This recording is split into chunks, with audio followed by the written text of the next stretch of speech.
Hi, we've now come to study 17 in this Revelation series. The subject today is the Counterfeit Bride. Let's begin with a Bible reading. If you have a Bible, turn to Revelation 14, verse 1 to 13. Then I looked, and behold, a lamb standing on Mount Zion, and with him 144,000, having his Father's name written on their foreheads.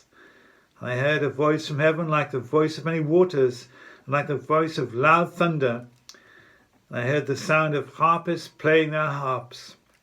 They sang as it were a new song before the throne, before the four living creatures and the elders. And no one could learn that song except the 144,000 who were redeemed from the earth. These are the ones who are not defiled with women, for they are virgins. These are the ones who follow the Lamb wherever he goes. These were redeemed from among men, being firstfruits to God and to the Lamb. And in their mouth was found no deceit, for they were without fault before the throne of God. Then I saw another angel flying in the midst of heaven, having the everlasting gospel to preach to those who dwell on the earth, to every nation, tribe, tongue, and people, saying with a loud voice, Fear God and give glory to him, for the hour of his judgment has come, and worship him who has made the earth and the sea and the springs of water. Another angel followed, saying, Babylon is fallen, that great city, because she's made all nations drink of the wine of the wrath of her fornication. Then a third angel followed them, saying with a loud voice, If anyone worships the beast and his image and receives his mark on his forehead or on his hand, he himself shall also drink of the wine of the wrath of God, which is poured out full strength into the cup of his indignation. He shall be tormented with fire and brimstone in the presence of the holy angels and the presence of the Lamb. And the smoke of their torment ascends forever and ever, and they have no rest day or night who worship the beast and his image, and whoever receives the mark of his name. Here is the patience of the saints. Here are those who keep the commandments of God and the faith of Jesus.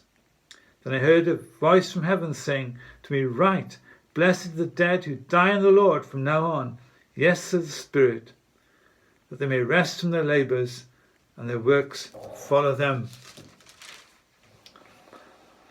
In our last study we saw that Satan, the great counterfeiter, tries to copy the Godhead, to copy the Trinity. And last time we looked and studied and saw the satanic triad, the dragon, or Satan, the beast, also known as the Antichrist, and the false prophets. And when we looked at them, we saw that this triad, they're created beings, they have a beginning, and they have an end, the lake of fire. They might be powerful, but they're not all powerful. They might give a sense of presence, but they're not all present. They're limited. But continuing the thought of counterfeit, just as Jesus has got a bride, and that bride is his church, and that bride is described in terms of a city, the New Jerusalem coming down from God out of heaven. We'll get to it in our studies, and it's a beautiful thing to study. Revelation chapter 21. So the beast also, the Antichrist, has a bride as well. He tries to copy Jesus. We saw last time he tried to copy the death of Jesus. He received a mortal wound and then recovered. He has a bride. And this false bride is described, it's mentioned here in Revelation 14 and verse 8. Another angel followed, saying, Babylon is fallen, the great city, that great city, because she's made all nations drink of the wine of the wrath of her fornication. In fact, that's just a brief mention.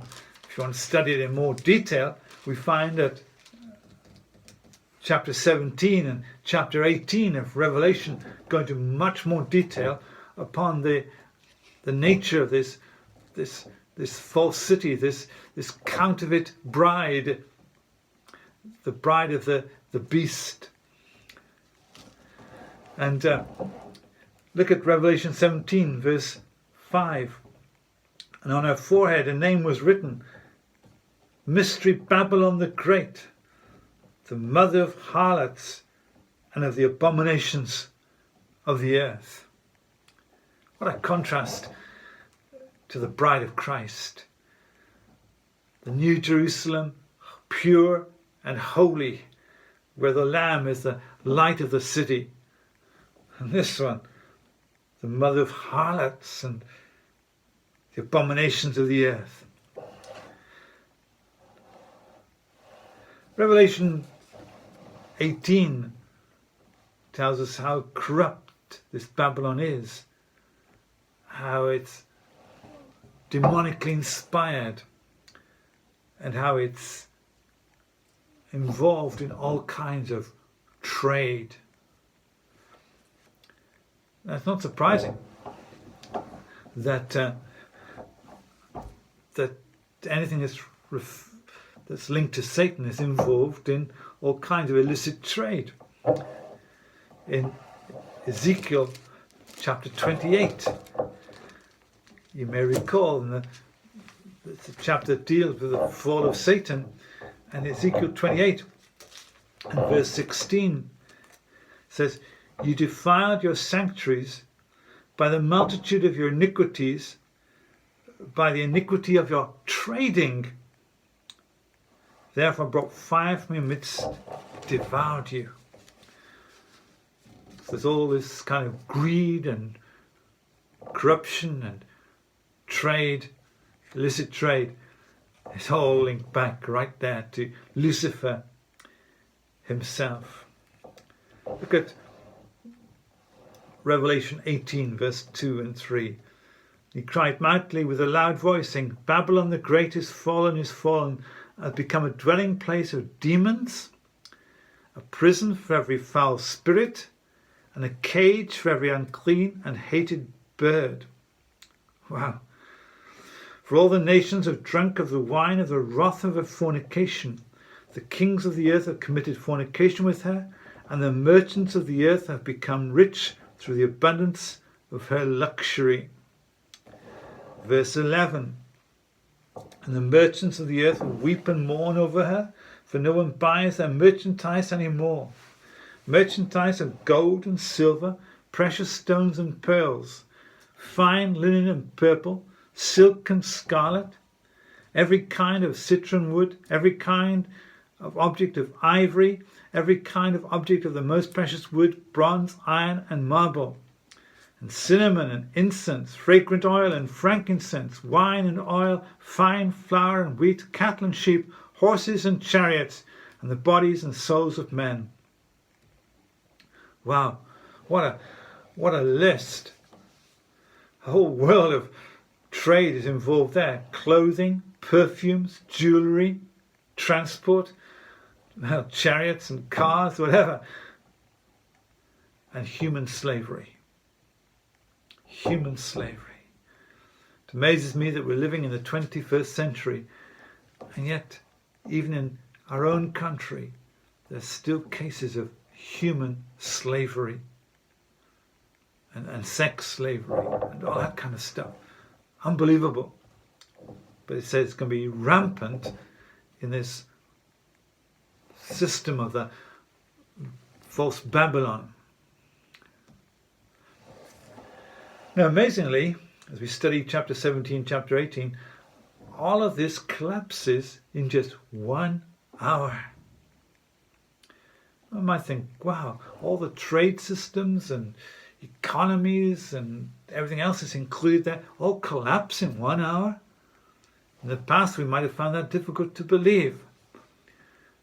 But actually, we've seen with the financial market crashes in recent years, it can all happen very quickly. And even with the sudden lockdowns due to COVID pandemic, we've seen our economy suddenly become very brittle and could fall in a moment. So it's all very real. So why is this counterfeit bride called Babylon? Well, when we looked at the fall of Satan, we saw that The reason he fell is because he was proud. He wanted to be equal with God. If you want to restudy that, then read Ezekiel 28, verse 12 to 19. And read Isaiah 14, verse 11 to 15.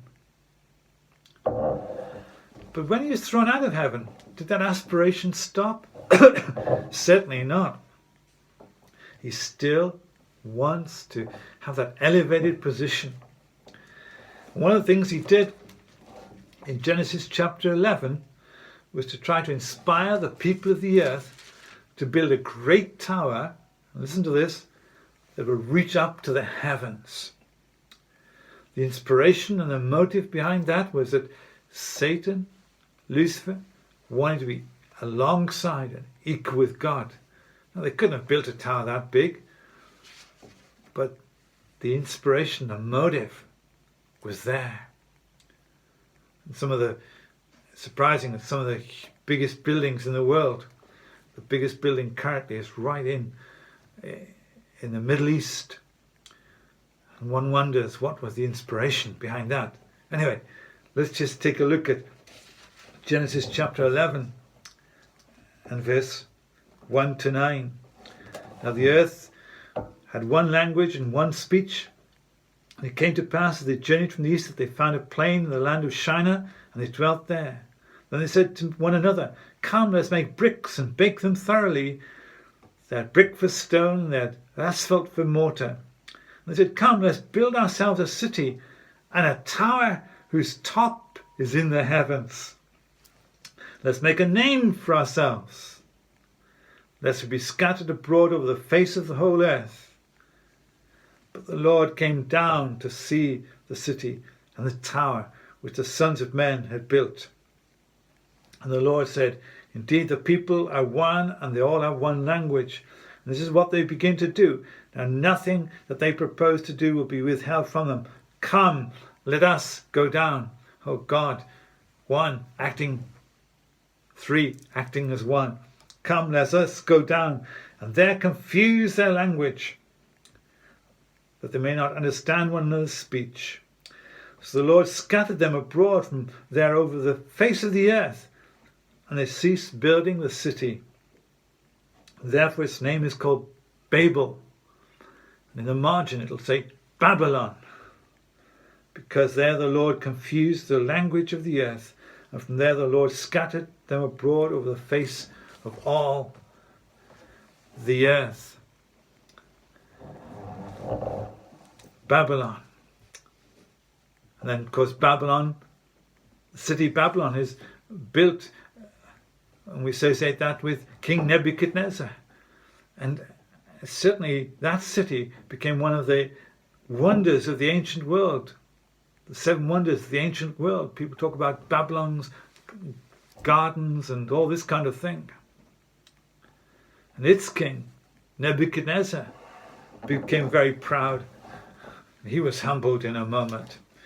Read about in Daniel in chapter 4 and verse 28. And all this came upon King Nebuchadnezzar at the end of the 12 months. He was walking about the royal palace of Babylon.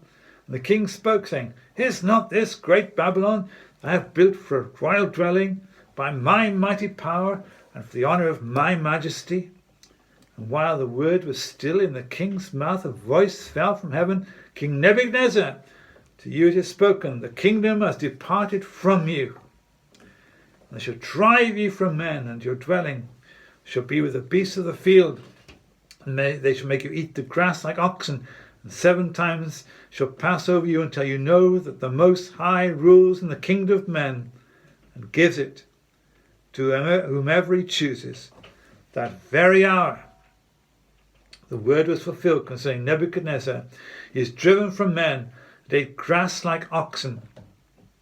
His body was wet with the dew of heaven, till his hair had grown like eagle's feathers and his nails like birds' claws. Wow. Nebuchadnezzar thought he was so amazing, so proud. He'd done it all, but notice in 1 hour, stripped from him. This is almost like a shadow, a type. It speaks of this false Babylon, this this counterfeit bride of the book of Revelation. In 1 hour, Babylon falls. So, back to Babylon, the book of Revelation, we find that her base of operations we find in Revelation 17 and verse 9. Here is the mind which has wisdom. The 7 heads are 7 mountains on which the woman sits. 7 mountains. If you're to examine and look, what European nation is built upon 7 mountains? What European city is built upon 7 mountains? And you find out it's Rome. And many commentators of the past feel that this false Babylon is a religious system. They often link it to the Roman Catholic Church. And certainly, back in the days of Caesar, when the church became a state religion, and you have the Caesars and the cardinals all dressed in purple robes and whatever. Speaking of the religious hierarchy and the emperors, wow, it was the toughest day for the church. In fact, it talks here about the martyrs and so on. In chapter 18 and verse 24, and in her was found the blood of the prophets and the saints, and of all who were slain on the earth. The church came under great persecution, the true church, back then, and it certainly will happen again as this false Babylon arises in the days of the Revelation. But thank God we are raptured. Thank God that before the tribulation, the true church of Jesus is with her Lord. But for those who put their trust in the gospel, and the gospel will be preached during the tribulation, we said that, and we find it here in Revelation, back in Revelation 14. It begins by talking about the 144,000. It talks about verse 6, and I saw another angel flying in the midst of heaven, having the everlasting gospel. Even in the dark hours of tribulation, the gospel will be preached. And there'll be those who put their trust. But they're warned to come out from this false political, religious, hedonistic, materialistic, demonic system. Revelation 18 and verse 4. I heard another voice from heaven saying, "Come out of her, my people, lest you share in her sins, unless you receive of her plagues." Wow, what a challenge that will be. I wonder what price we're prepared to pay to share the gospel of Jesus. In these days leading up to the rapture, are we prepared to live a life that is holy and pure in an increasingly wicked and immoral and idolatrous, materialistic world? I trust that we will be bright shining lights for the King and his kingdom as part of his bride, his church, the true church, that one day will be described as the New Jerusalem coming down from God out of heaven. Amen.